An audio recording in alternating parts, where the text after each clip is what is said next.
Halo guys, assalamualaikum warahmatullahi wabarakatuh.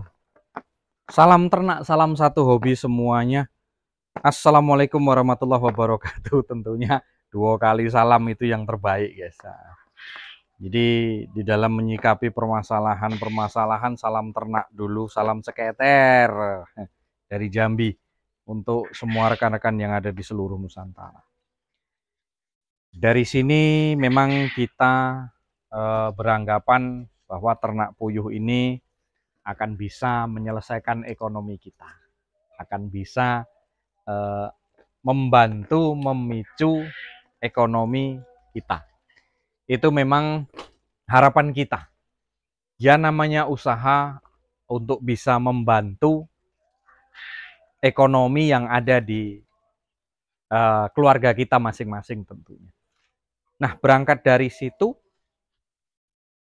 apakah kita perlu perawatan khusus? Iya.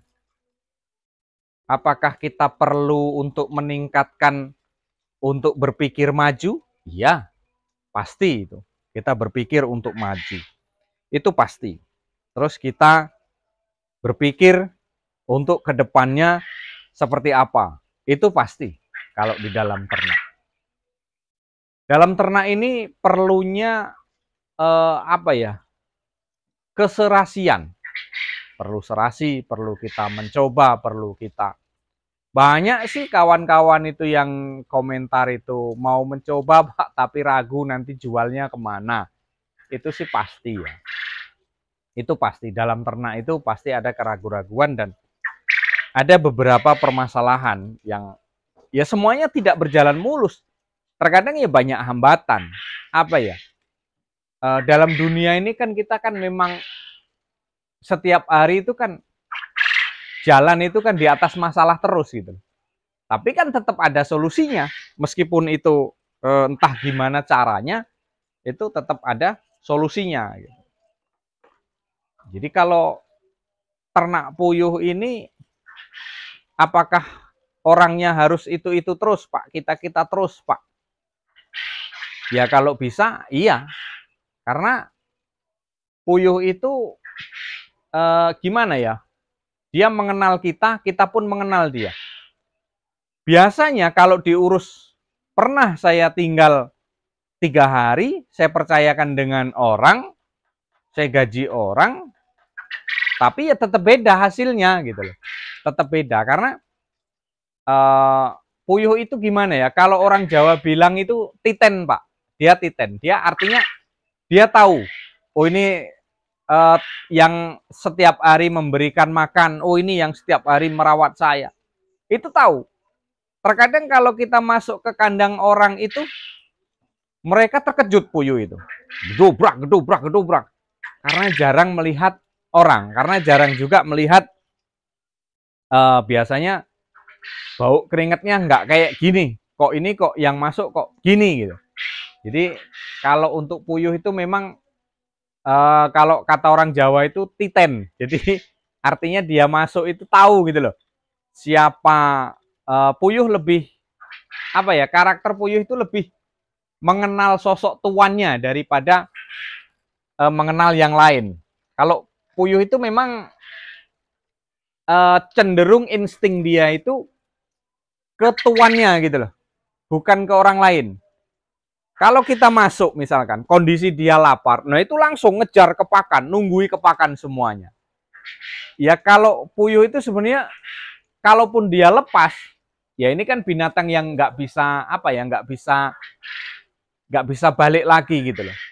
Dia lepas pun kayak mana dia tetap terbang, dia nggak akan bisa kalau orang Jawa bilang nggak lulut dengan kita gitu loh, nggak mau nurut dengan kita. Taunya dia kan dikasih pakan, makan, terus kemudian dia bertelur. Kewajiban dia kan gitu. Nah terus di dalam menyikapi itu, karena puyuh sendiri itu lebih peka terhadap tuannya. Kita pun harus seperti itu. Imbal baliknya ke puyuh itu harus ada. Gitu loh. Kalau puyuh itu, kalau kita merasa lapar, terus puyuh juga, kira-kira kalau puyuh lapar itu seperti apa? Terus kalau puyuh itu kehausan, terus kira-kira kalau kita haus itu seperti apa gitu. Nah, itu di situ memang kita harus ada apa ya, peka terhadap ternak kita juga. Si puyuh pun juga seperti itu, Pak. Itu pasti gitu loh. Puyuh pun itu lebih mengerti dengan bahasa-bahasa dia gitu. Nah, terus kemudian setelah dia ngerti dengan kita nggak ngerti. Nah, itulah yang membuat kita itu terkadang gagalnya di situ. Karena kita tidak merasakan batin dan getaran jiwa ke dia gitu loh. Karena dia juga harus merasakan itu. Kita ibaratkan dengan badan kita sendiri. Kalau kita tinggal lama-lama terus nanti pemberian minumnya seperti apa, yang namanya dia dikurung. Kan dia nggak bisa kemana-mana. Karena dia dikurung. Nah terus kemudian kita harus perhatikan penuh dengan dia agar supaya memang keberhasilan itu ada. Tapi kalau kita tidak memperhatikan puyuh, ya nonsen kita berhasil. Dari mana kita mau berhasil gitu. Nah dari situlah kita harus mengkaji lebih dalam lagi. Ternyata puyuh ini peka terhadap yang punya. Mengerti terhadap yang punya. Kalaupun kita lagi banyak masalah, ya puyuh ini ngerti juga, Pak. Kusut, Pak.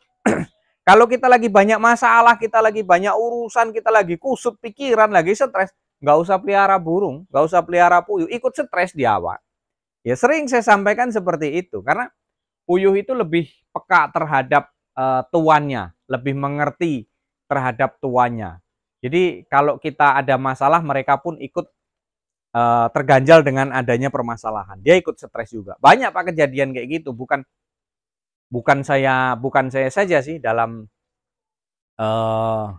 menyimpulkan permasalahan seperti itu.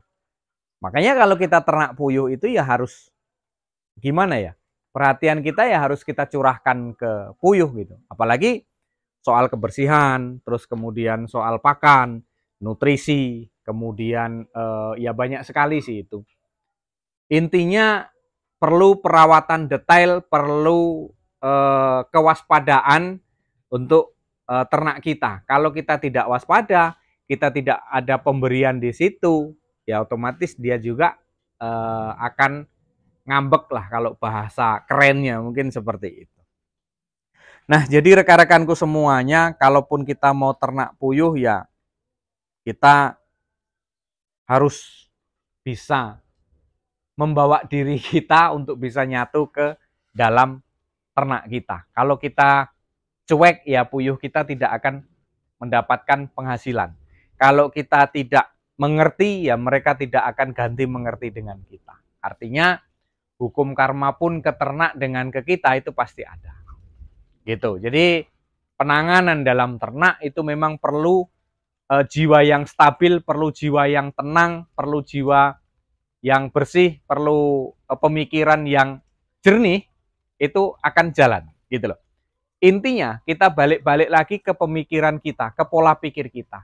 Penanganan kita dengan tangan yang dingin, dengan tangan yang halus, maka puyuh ini akan merasa ada kasih sayang kita ke ternak kita. Makanya perlu keseimbangan, perlu pembagian, perlu perhatian ke ternak agar supaya kita memang betul-betul kita berhasil di situ gitu. Jangan sampai kita dalam penanganan puyuh itu kita hanya setengah-setengah.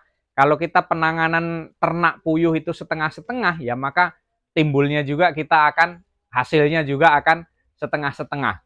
Jadi gitu Pak. Kesimpulannya seperti itu di dalam ternak itu. Nah mungkin hanya itu rekan-rekanku semuanya yang dapat kita sampaikan, yang dapat berbagi di kesempatan yang berbahagia ini tentunya ya ini di hari Jumat. Mudah-mudahan kita semuanya diberikan kesehatan, panjang umur, bisa merawat ternak, bisa menghasilkan dari sini, bisa mencari penghasilan dari sini untuk membekali keluarga kita tentunya ya. Kurang lebih mohon maaf, salam ceketer dari Jambi, kalau banyak ada yang salah ya mohon maaf ya. Sekali lagi tetap semangat kita untuk ternak puyuh yang ada di seluruh Nusantara. Kurang lebih mohon maaf. Wassalamualaikum warahmatullahi wabarakatuh. Tetap semangat kawan.